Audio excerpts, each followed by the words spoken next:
Hello, my name is Rick and I'm a product planner for Pioneer Europe, and we're here today with the new DJ Works to present to you Pioneer's new remix station, the RMX-1000. This comes in three sections. We have the hardware unit that works on a send and return principle out of any normal studio mixer, hardware DJ mixer on 1/4-inch jack or RCA. And you can manipulate your music with all of these parameters and pops here. We also have a piece of software which is called Remix Box. I think it gives you the ability to completely customize the whole unit. So any setting, any time setting, any isolator setting, any roll pad setting, any pitch setting, literally every pot and parameter can be customized within the software. That can be then saved directly onto the unit itself, so whenever you DJ out live, you've got your own unique set of custom features, or you can save it onto an SD card that just goes into the side of the unit. So it's basically three settings you can have. You can have the default mode, which comes out of the box ready to go. You hit it onto user, you get the settings that are saved directly into here, so if you're a touring DJ with this unit, you always have it set into user mode. And then if you put an SD card to the side, it will overwrite the user mode and look at the settings onto the SD card. So yeah, if you're a DJ traveling around all over the world, in goes the SD card into the side of the RMX and all of your settings will be there and ready to go. So that's the hardware. The software Remix Box that comes within the package, and then the final part of the puzzle is that of the BST. So basically now, all of these settings, features, functions, parameters, crazy effects you can manipulate whilst DJing, you can now pull up inside any DAW. So for example, I'm running this inside Ableton, and literally every pot feature becomes controllable by this hardware on a USB pot. You know, sure, you can still use it as a standalone effector, but you know, the best solution is to use the hardware, and this comes free inside the box, BST and an AU.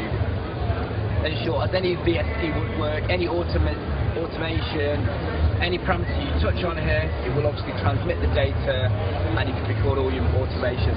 So whether somebody's going to use that to, I don't know, make a DJ mix inside Ableton and record all of those transitional automation peaks, or whether they want to use it as something new, as just a piece of kit for making music in the studio, so for affecting vocals, affecting beats, making synthesized lines sound a bit more crazy. You know, you've really got a huge potential to be far more creative with this package.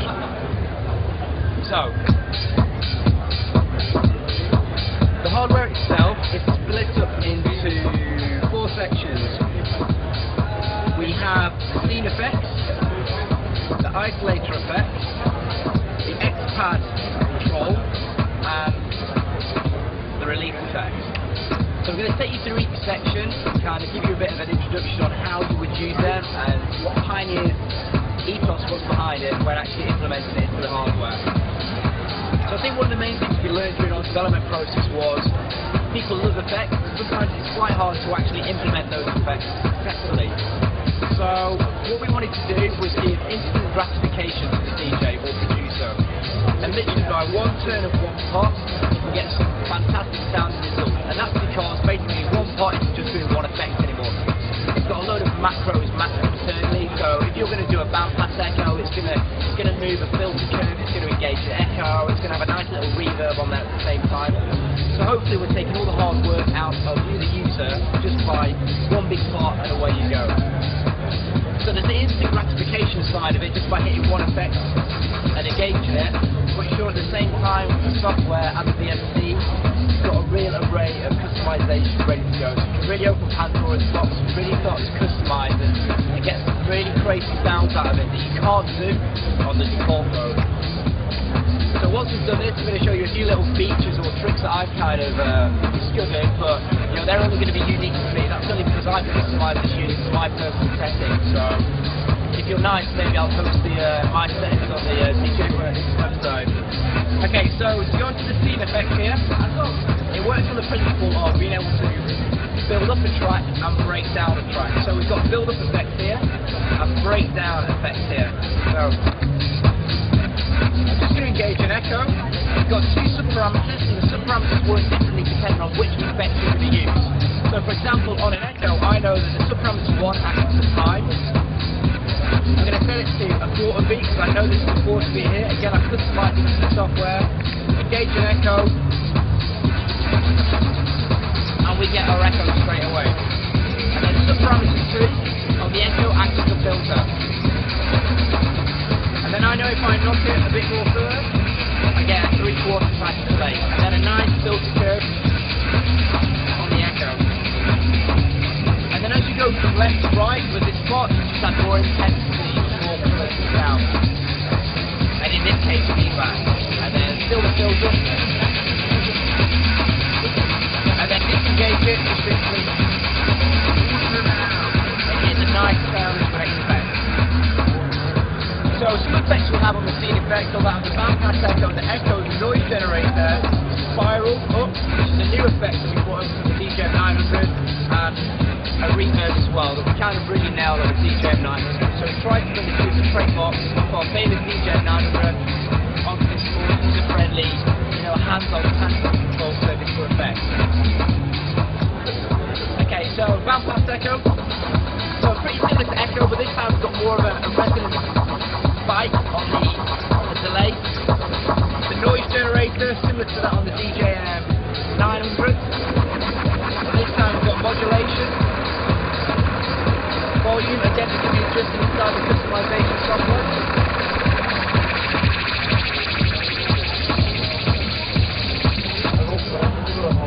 And then spiral up and reverb up. Spiral up is kind of a crazy tape delay sound, and then we also have spiral down on the breakdown effect. As you would expect, rather than pitch echoing up the scale, it will kind of break down and pitch down the scale with the tape delay. So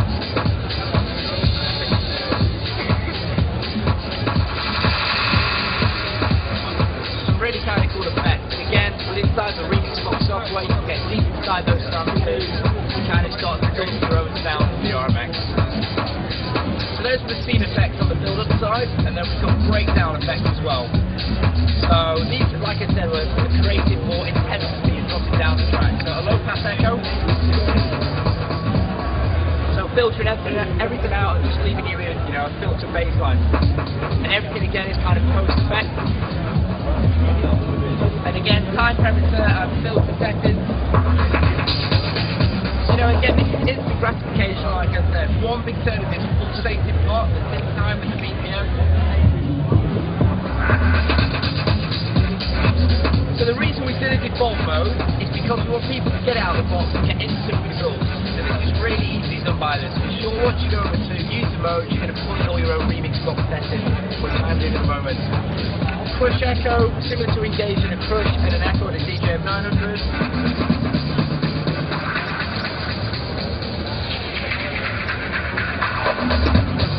And then again, spiral down is the opposite of spiral up that we had on the speed effect build up. Crazy sounds with it.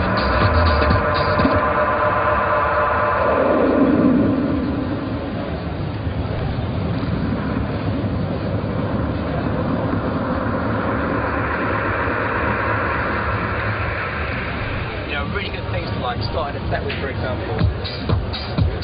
And then our traditional reverbs.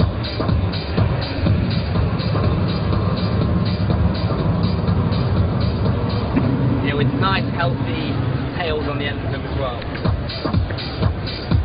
So that's a quick snapshot into the scene effects. One really cool feature we've got in here is that of the release effects. So during the development of all of our effects, sometimes we discover that DJs will get into a bit of a mess. They create too much feedback, there's too much pressure on the dance floor, and there was no smooth way of exiting, this mass array of effects that built up. So this is why we introduced the release effect. And this is a smooth way of exiting effects. So it works in 3 different ways. A vinyl break, which is like this, an echo, and then a spin back. And why would you use those? We use those to exit an effect. So I'm going to engage an echo. I'm going to make the echo get a bit out of control. I'm going to make it feedback.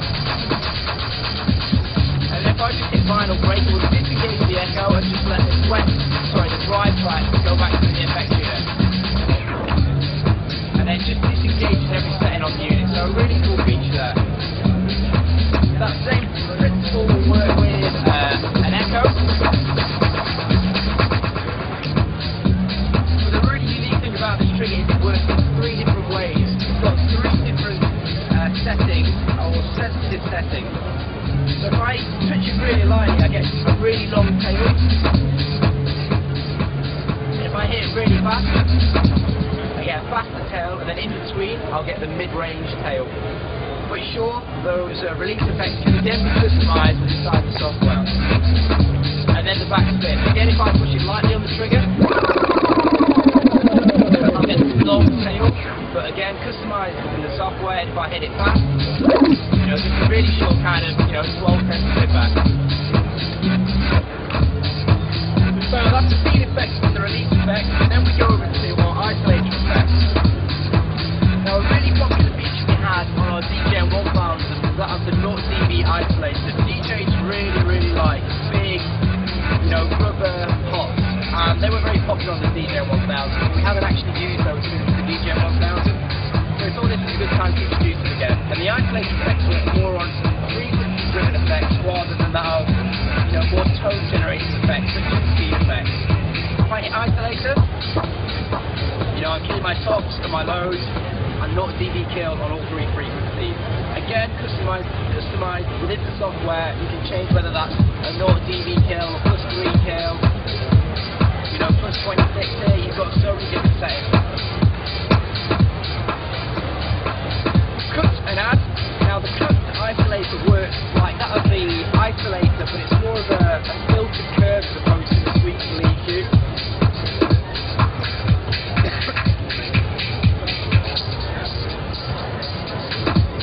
Add, as you would thought, it's kind of like enable some beat repeat.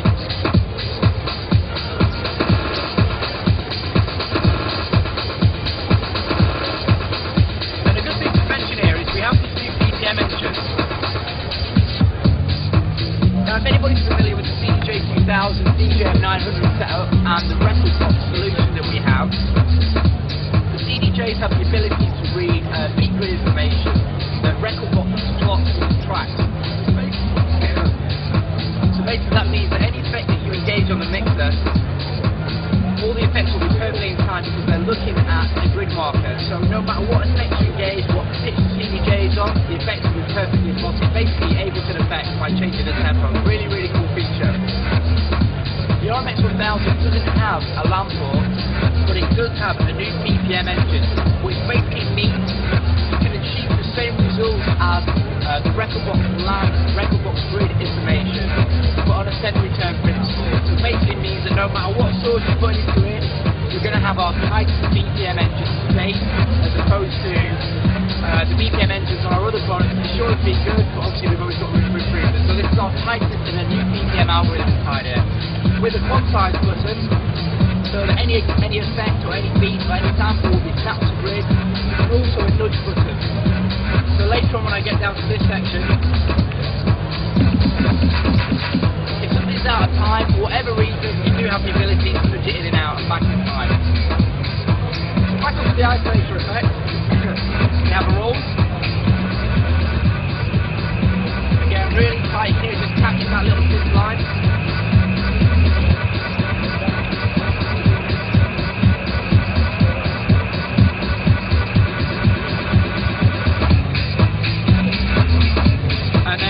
Tool that we introduced on the DJM 900. Let's listen to this.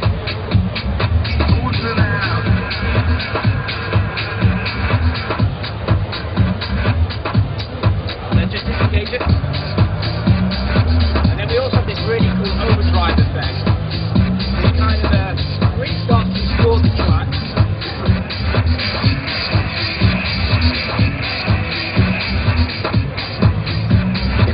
Now personally on a beat I wouldn't use that, but if you were using something like an acapella or some kind of synthesized line of your tracks, you know, if you're using a tractor or any other kind of DVS software so that your beats are tight, you know, a really cool little effect, you know. Don't always think that the overdrive effect has to go on beats to destroy the output. You know, there's many different ways you can integrate it. And then we go into a new section for Pioneer, which is the X-Pad effects. This has been brought over from the X-Pad on the DJM 900, but we've started to actually open it up a bit more now. We've got a bit more creativity. And we even now have a synthesizer inside here as well. So inside the software you can actually customize every sound.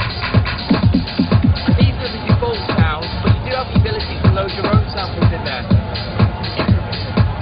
have 4 banks of 4 sounds within 16 seconds within each bank. So if you hit bank and roll, you load up your normal 55 sounds. Then if you hit bank 1, 2, 3, 4, you're loading your new samples.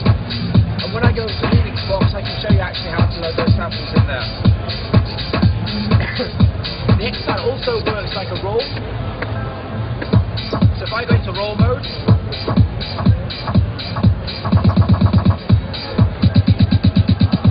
now we have a pitch as well.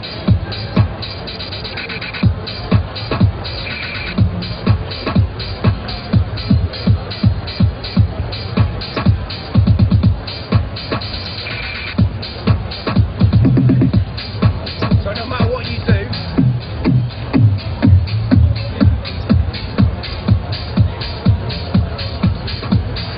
and because I'm so confident on the BPM engine, you can hear that roll's been going for a while there. I'm going to put it on hold. That's just the roll, and then I'm going to just wet to dry the track coming through. You know, really, really slight BPM engine. A really cool way of integrating new sounds. So the final part to this is that of your overdub mode, where you can actually start to record your own beats. So I'm going to put it into overdub mode and just start to put in. I'm going to mute out the sections and then put in a hi-hat pattern. So I've got this little hi-hat pattern rolling there, but it obviously isn't in the mix, so I need to mute it. So you can see how I use the push button there, that just snaps it in time. I'm going to put it in there. Again, you can't hear it, I need to mute it. I'm going to put in a clap. Unmute it.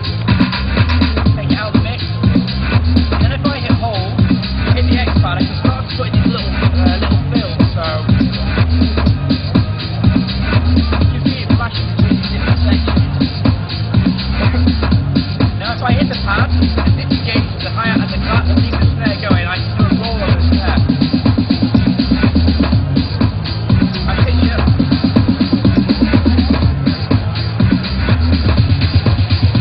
Let's talk about this introduce the clap again.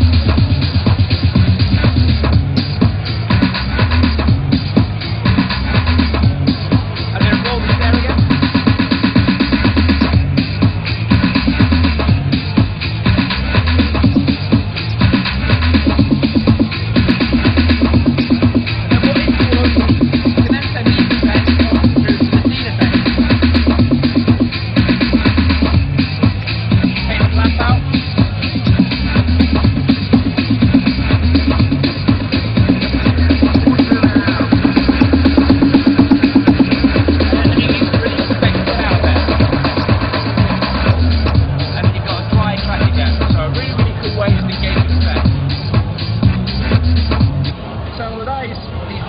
Side of things, and you can do some really cool tricks and routines on it, but I want to show you now the remix box side of it. And this is the software that comes free with the hardware, as I said, to customize the whole unit. So it's just USB connected into this software. I'm just going to hit the thing, and now the two pieces, the hardware and the software, are talking to each other. So I want to show you how you can actually begin to customize your unit. So I'm just going to play some audio through it. So I'm going to engage an echo. I'm just going to get a loop going. You can hear how there I've just got a quarter of the echo, and that is on this section of the part. It's got 4 sections, 1 section, 2 sections, 3 sections, 4 sections. So back to the first section. And I'm going to change that echo parameter. I think, you know, I don't want that anymore. You can see how it says 1/4 here. I'm going to change that to 16. So now I've got 16 here, and then when I move it up to 9 o'clock to 12 o'clock on the clock, I've got a 3/4 delay. And all this information has been instantly saved onto the hardware.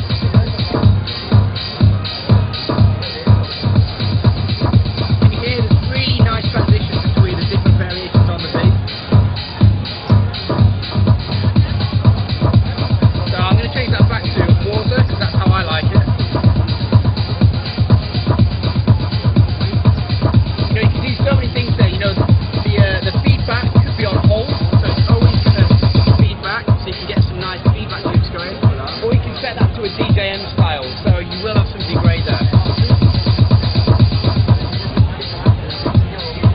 filter pot, you know, whether there's kind of like a wet and wild principle on a filter. So whether you want the filter to be just a normal sweet quality EQ, or whether you want it to have a really nice high pass and low pass filter to it at the same time. And then the noise, for example, fine gauge noise. If I want that side chaining, for example, if I want to change the volume on here, if I think that's too quiet, you can customize literally every section. I prefer the sourcing.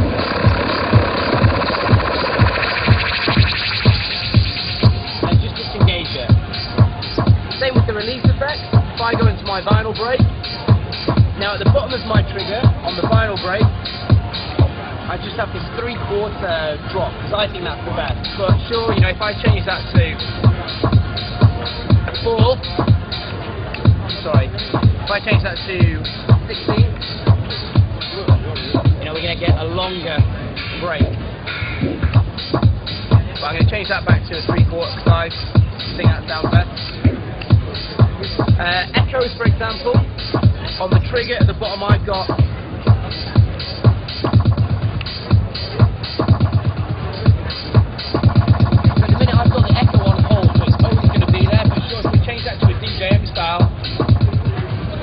start to be great.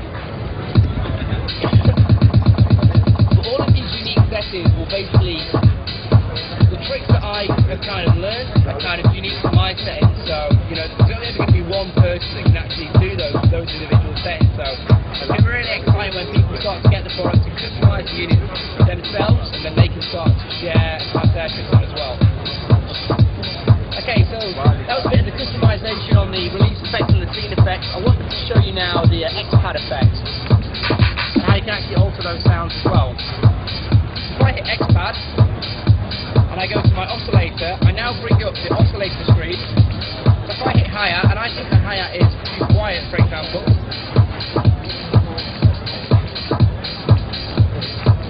you know, I can make that louder. I can make the sound change. Every setting that your fingertips to customize. The roll pad. At the minute I've got 8s on the roll here. So I want that to be 16. Drop that down. If I want the type of roll it is, I'm going to just change that back to 8s. If I want the roll a split roll, or a divide roll, which is a new roll we have, it's better on a faster parameter. As opposed to the traditional roll, where it will just repeat constantly, and I'll get this kind of catching different sections of the track and rolling them. If I want to change the pitch, I've got mine on -12.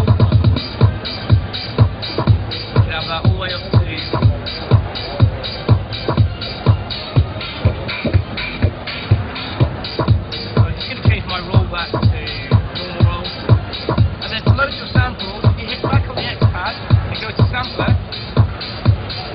where we load our samples up. So these are our 4 banks here. First bank, second bank, third and fourth. With our different slots here. And like I said before, one bank can hold 16 seconds in total, and each bank holds 4 sounds totaling 16 seconds in total. And sure, you know, you can browse through your sample library, load a file in there. You've got a few options to edit the sound. You can edit the start point and the end point. You can change that to whether it's a loop or a one shot. And just drop those into the unit and load them up on the fly and play them over the top of any track like I was doing with the kind of a preset sound inside there.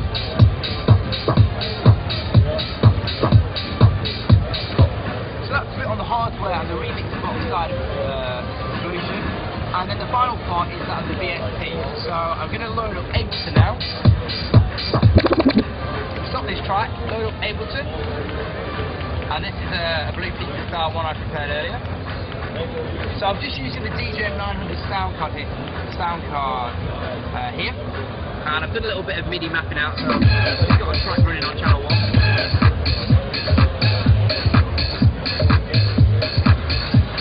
And basically here we are. I'm going to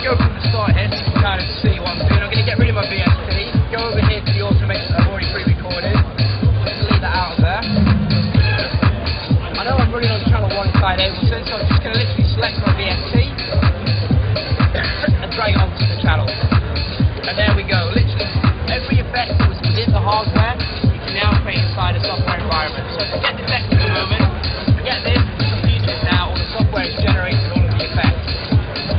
And because this is USB connected, this is our hardware controller. It's really, really cool.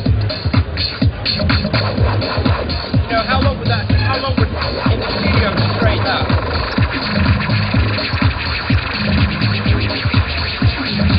So it's a really hard effect to create using that synthesized sounds, and you now have a tangible service to recreate those all on the fly. I'm sure you can still use it like this,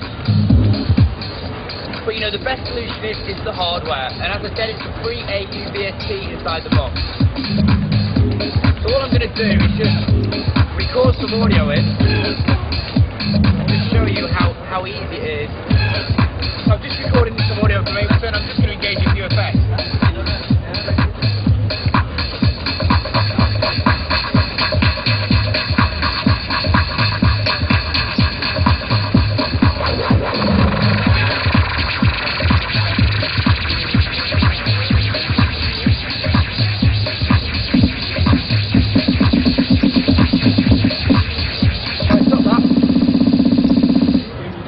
If I go to my RMX-1000 plugin, I can now see all of the parameters, all of the automation inside Ableton. And as with any DAW, you have the ability to change the parameters, customize them, tweak them. And literally every pot that I just moved on the RMX is now visible inside the AU. So, that's the first Pioneer, and it's definitely the way forward for us at the moment. We understand that the DJ is ever more the producer, and if they can bring those DJ effects into the studio and use them for either making mixes inside Ableton or just using it to create more effects inside music, then hopefully we're reaching that transition between the DJ and the producer with a Pioneer solution. So, overall, that's the new remix station RMX-1000. That's the VST8 plugin as well that comes with it, and the remix box software. It's going to retail at approximately £600, and it will be in the stores in May. Thank you very much.